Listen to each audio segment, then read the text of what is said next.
सुबह सुबह मियाँ बीवी का झगड़ा हो गया। बीवी गुस्से में बोली, बस बहुत कर लिया बर्दाश्त, अब 1 मिनट भी तुम्हारे साथ नहीं रह सकती। पति भी गुस्से में था, बोला, मैं भी तुम्हें झेलते झेलते तंग आ चुका हूँ। पति गुस्से में ही दफ्तर चला गया। पत्नी ने अपनी माँ को फोन किया और बताया कि वो सब छोड़ छाड़ कर बच्चों समेत मायके आ रही है। माँ ने कहा, बेटी बहू बन के आराम से वहीं बैठ, तेरी बड़ी बहन भी अपने पति से लड़कर आई थी और इसी जिद में तलाक लेकर बैठी हुई है। अब तूने वही ड्रामा शुरू कर दिया है, खबरदार जो तूने इधर कदम भी रखा तो। माँ ने लाल झंडी दिखाई तो बेटी के होश ठिकाने आ गए और वो फूट फूट कर रोने लगी और फिर मुंह हाथ धोकर फ्रेश हुई और पति के पसंद की डिश बनाना शुरू कर दी। सोचा कि शाम को पति से माफी मांग लूंगी। पति शाम को जब घर आया तो पत्नी ने उसका अच्छे से स्वागत किया, जैसे सुबह कुछ हुआ ही ना हो। पति को भी हैरत हुई। खाना खाने के बाद पति बोला, कभी कभार मैं भी ज्यादा आती कर जाता हूँ, तुम दिल पर मत लिया करो, इंसान हूँ, गुस्सा आ ही जाता है। पत्नी दिल ही दिल में अपनी माँ को दुआएं दे रही थी, वरना तो जज्बाती फैसला घर तबाह कर देता। अगर माँ बाप अपनी शादीशुदा बेटी की हर जायज नाजायज बात को सपोर्ट करना बंद कर दे तो रिश्ते बच जाते हैं।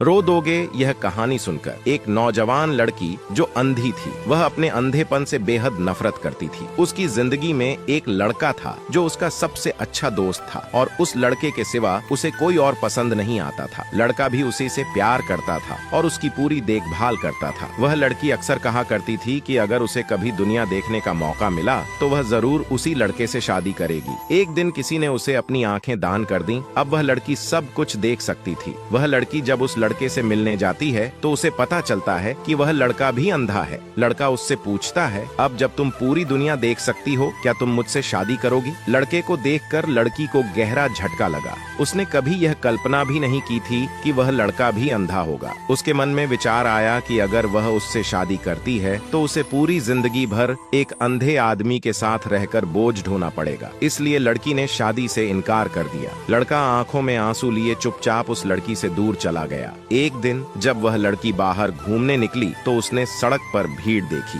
पास जाकर देखा तो पाया कि जिस व्यक्ति का एक्सीडेंट हुआ है वह उसका वही अंधा दोस्त था। उसके हाथ में एक डायरी भी थी। वह लड़की जब उस डायरी को पढ़ती है तो उसमें लिखा होता है कि माय डियर, आज मैं तुम्हें अपनी आंखें देने जा रहा हूँ ताकि तुम मेरी आंखों से इस दुनिया की खूबसूरती देख सको और तब हम हमेशा एक दूसरे के साथ रहेंगे। इस ऑपरेशन के बाद मैं तुम्हें नहीं देख पाऊंगा, लेकिन तुम मेरी आंखों से मुझे हमेशा देख पाओगी। ये पढ़कर लड़की फूट फूट कर रोने लगती है और उसे अपने की पर पछतावा होता है। दोस्तों, मैं सिर्फ इतना कहना चाहूंगा कि जो इंसान आपके मुश्किल समय में आपके साथ खड़ा रहता है उसका साथ कभी मत छोड़ना। और अगर आप इस बात से सहमत हो तो यस जरूर लिखें और इसी तरह की कहानी के लिए हमारे पेज के साथ जुड़े रहिए।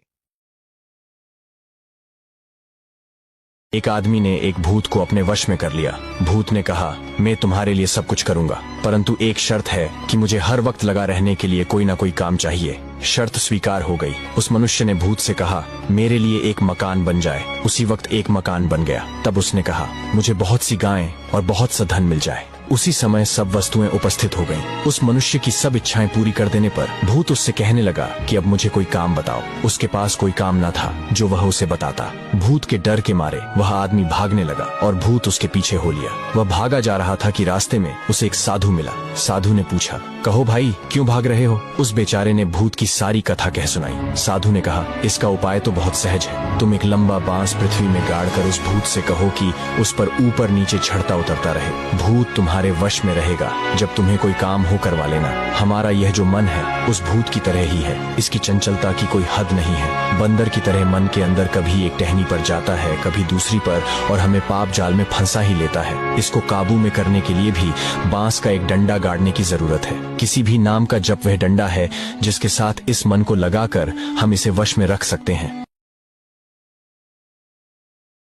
एक बार एक राजा नगर भ्रमण को गया। रास्ते में देखा एक छोटा बच्चा माटी के खिलौनों को कान में कुछ कहता, फिर तोड़कर माटी में मिला रहा है। राजा ने अचरज से पूछा, तुम ये सब क्या कर रहे हो? बच्चे ने जवाब दिया, मैं इनसे पूछता हूँ, कभी राम नाम जपा? ये नहीं बोलते तो माटी को माटी में मिला देता हूँ। राजा ने सोचा, इतना छोटा सा बच्चा, इतनी ज्ञान की बात। राजा ने बच्चे से पूछा, तुम मेरे साथ मेरे राजमहल में रहोगे? बच्चे ने कहा, जरूर रहूंगा, पर मेरी कुछ शर्तें हैं। जब मैं सोऊं तब तुम्हें जागना पड़ेगा, जब मैं भोजन करूंगा तुम्हें भूखा रहना पड़ेगा, और जब मैं कभी मुसीबत में हूं तो तुम्हें अपने सारे काम छोड़कर मेरे पास आना पड़ेगा। अगर आपको ये शर्तें मंजूर हैं तो मैं आपके राजमहल में चलने को तैयार हूं। राजा ने कहा, ये तो असंभव है। बच्चे ने कहा, राजन, तो मैं उस परमात्मा का आसरा छोड़कर आपके आसरे क्यों रहूं, जो खुद भूखा रहकर मुझे खिलाता है, खुद जागता है और मैं निश्चिंत सोता हूं, और जब मैं किसी मुश्किल में होता हूं तो वो बिना बुलाए मेरे लिए अपने सारे काम छोड़कर दौड़ा आता है। दोस्तों, हम लोग सब कुछ जानते समझते हुए भी बेकार के विषय विकारों में उलझकर परमात्मा को भुलाए बैठे हैं, जो हमारी पल पल रक्षा कर रहे हैं, उनके नाम को भूलाए बैठे हैं। निष्कर्ष, हमें हमेशा ईश्वर के प्रति आस्था और विश्वास बनाए रखना चाहिए।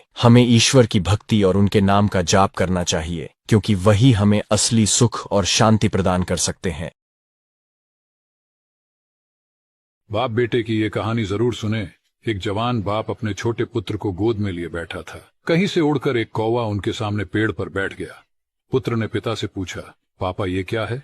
उसके पिता ने कहा, बेटा ये कौवा है। पुत्र ने फिर पूछा, पापा ये क्या है? पिता ने कहा, बेटा ये कौवा है। पुत्र बार बार पूछता था, ये क्या है? पिता स्नेह से बार बार उसे कहते थे, ये कौवा है। कुछ साल बाद पुत्र बड़ा हुआ और पिता बुजुर्ग हो गए। पिता कुर्सी पर बैठा था। घर पर कोई उसके बेटे से मिलने आया था। पिता ने पूछा, कौन आया है बेटा? पुत्र ने नाम बता दिया। थोड़ी देर में कोई और आया। पिता ने फिर पूछा, कौन आया है बेटा? इस बार झल्लाकर पुत्र ने कहा, आप चुपचाप पड़े क्यों नहीं रहते? आपको कुछ करना धरना तो है नहीं। कौन आया है कौन गया, ये टाई टाई दिन भर क्यों लगाए रहते हो? पिता दुखी मन से चुप हो गए। तब बेटे की मां ने बेटे से कहा, बेटा, तेरे पिता के एक बार पूछने पर तुम्हें गुस्सा आ रहा है, और जब तुम छोटे थे तब तुम एक ही बात 100 बार पूछते थे। तब तुम्हारे पिता कभी तुम पर गुस्सा नहीं हुए और हमेशा उन्होंने तुम्हें प्यार से जवाब दिया। पुत्र का सर शर्म से झुक गया। दोस्तों, अपने माँ बाप का कभी तिरस्कार न करे, हमेशा उनकी इज्जत करे। आप आज जो भी है उन्हीं के वजह से है। सहमत है तो कमेंट में यस लिखे। सोने का सही तरीका। एक बार एक व्यक्ति गौतम बुद्ध के पास आता है और कहता है, हे बुद्ध, रात को सोते समय मुझे बहुत बुरे और डरावने सपने आते हैं, जिससे मेरा मन हमेशा दुखी रहता है। बुद्ध मुस्कुराते हुए कहते हैं, पहले तो मैं तुम्हारी गलतियों के बारे में बताता हूँ। पहली, जो व्यक्ति उल्टे होकर सोते हैं वह सदैव भोग विलास काम वासना आदि में लगे रहते हैं और वैसे ही सपने भी देखते हैं। दूसरी, सीधा होकर राक्षस सोवे, अर्थात बिल्कुल सीधा होकर शमशान में पड़ी हुई चिता को जिस प्रकार रखा जाता है वैसा कोई व्यक्ति सोता है तो उसको नेगेटिविटी होती है, भूत आदि डरावने सपने आते हैं। तीसरी, जो मनुष्य सीधे हाथ की ओर करवट करके सोते हैं वह किसी न किसी शारीरिक रोग या बीमारी से परेशान रहते हैं। बुद्ध कहते हैं, सोने का सबसे सही तरीका होता है उल्टे हाथ की ओर करवट करके सोना। जो व्यक्ति उल्टे हाथ की ओर होता वह सदा निरोगी रहता है। और आज की विज्ञान भी कहती है, हृदय की तरफ सोने से हृदय संचालन पर फर्क नहीं पड़ता। जो लोग ज्यादा सोचते रहते हैं वो एक बार इस कहने को जरूर सुने। एक गांव में गरीब लड़का दिन भर चिंता में बैठा कुछ न कुछ सोचता रहता था और अपने अतीत के बारे में सोचकर चिंतित रहता था। एक दिन वो ज्ञानी संत के पास गया और बताया कि मैं दिन भर चिंतित रहता हूँ और अतीत को भूल नहीं पाता, मेरा मार्गदर्शन कीजिए। संत एक गिलास में पानी लेकर आते हैं और लड़के से पूछते हैं कि मैं अगर इस गिलास को 5 मिनट हाथ में लेकर खड़ा रहूं तो क्या होगा? लड़का कहता है, कुछ नहीं होगा। संत कहते हैं, अगर 2 घंटे लिए रहूं तो क्या होगा? लड़का बोला, हाथ में दर्द होने लगेगा।